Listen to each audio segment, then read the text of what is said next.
This module is a part of the training series for the POWER program, Positive Outcomes with Emotional Regulation. This module will describe the booster individual meeting for the POWER program. Please take a few moments to review this disclaimer about the training module.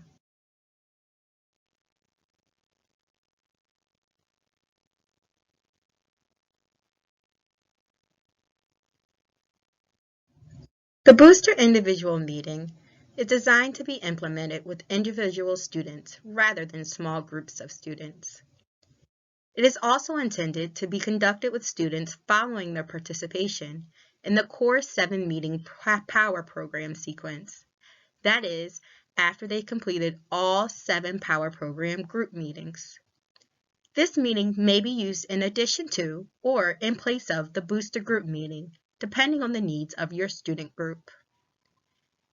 In addition, given its flexibility, non-prescriptive format, this meeting protocol may be implemented more than once with individual students as indicated.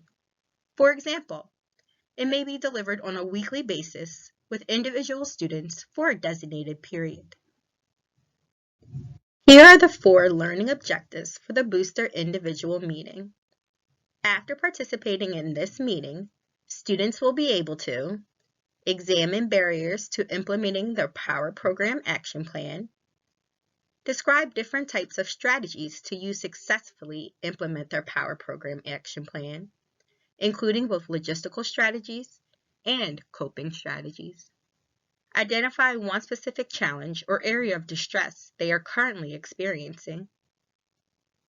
Work with their POWER program facilitator to identify and implement one or more solution strategies to try to address this challenge or area of distress. Remember that this booster individual meeting is different from previous POWER program meetings.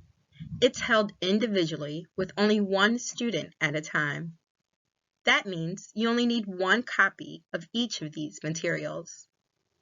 The student book, an emotion monitoring log, and a next step challenge form, both of which are included in the implementation manual, and a writing utensil and timer.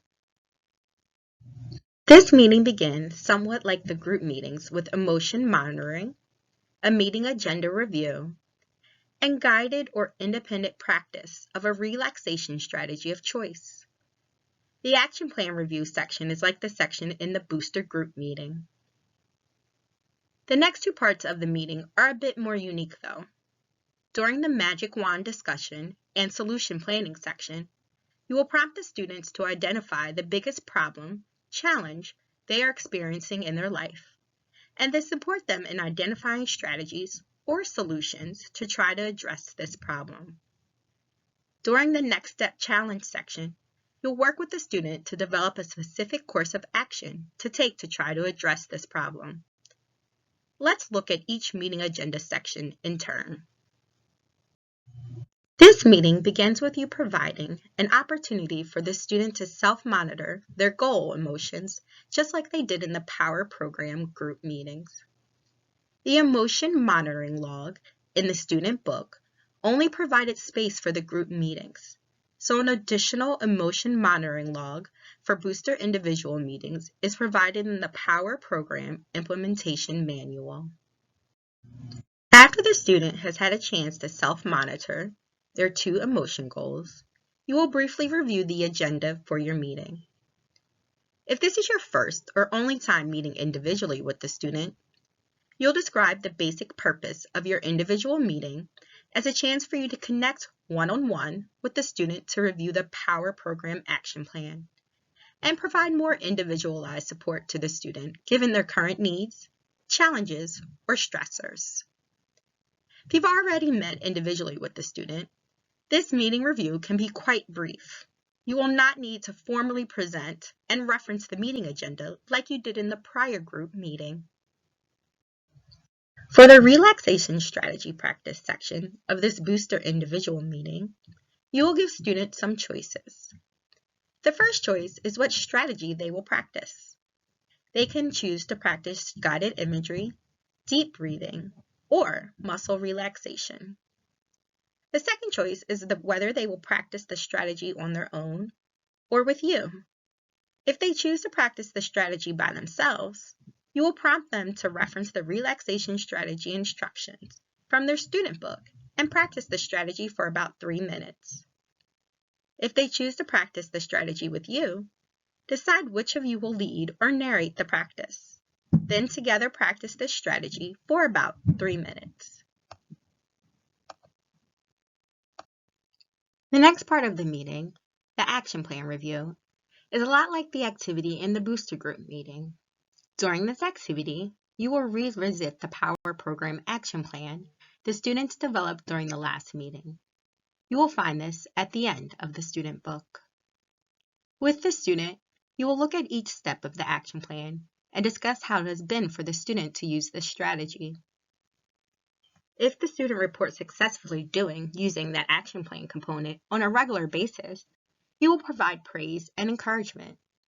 Reinforce the importance of continuing to do or use this action plan component, and then briefly discuss strategies to ensure the student can continue implementing this action plan component. If the student reports not doing or using that action plan component on a regular basis, you will support the student in identifying the barriers or challenges with doing that component of their plan. Then, with the student, you will either change this component of the action plan or expand the action plan to include a logistical or coping strategy that allows the student to do or use this component more regularly. Whenever you change or expand the action plan to address the student's needs and challenges, you will want to write on the action plan to update it accordingly. You can either make these edits yourself or prompt the students to record the updates. You will then make a new copy of this plan for the student to take with them, while also keeping an updated student book for this student in your files. If this is your first or only booster individual meeting with the student, you'll then move on to the magic wand discussion and solution planning section. If you already held a booster individual meeting with the student, you'll then spend a couple minutes reviewing and debriefing the student's next step challenge from the previous meeting. More on the next step challenge in just a minute. The next meeting section, the magic wand discussion and solution planning, really has 4 primary steps. The first step is to review the student's emotion monitoring log. You will summarize the emotion rating the student provided for the one emotion they like to increase and the one emotion they like to decrease. The second step is then to further discuss these meeting ratings. For example, what situations or opportunities did the students experience in the last week they contributed to these emotion ratings? What factors are related to these ratings? The third step is to introduce the magic wand question. On this screen, you'll see the magic wand question as pulled from the implementation manual. In introducing this discussion, you'll ask the students to consider their emotion goals and imagine they had a magic wand and could change one thing in their life that would help them reach their emotion goal. You'll then ask them one thing that they would like to change with their magic wand. After the student has provided their response, you will ask them why this one thing to change is so important to them and impactful in their life. You'll then guide them in identifying whether this one thing is within or beyond the student's control. If that thing is within their control, you'll support the student in understanding that it is within their control and identifying what they can do to change this one thing. If that is beyond their control, you'll support the student in recognizing what related factors are within their control and identifying what they can do to influence that one thing. This all leads very closely into the next step challenge. In completing this final section of the meeting, the next step challenge, you'll use a copy of the next step challenge form, which is provided in the implementation manual. You and the student will use this form to identify a manageable next course of action that the student can take to start influencing that one thing they identified during the magic wand discussion. You will focus in specifically on an action the student can take in the day or week following your booster individual meeting.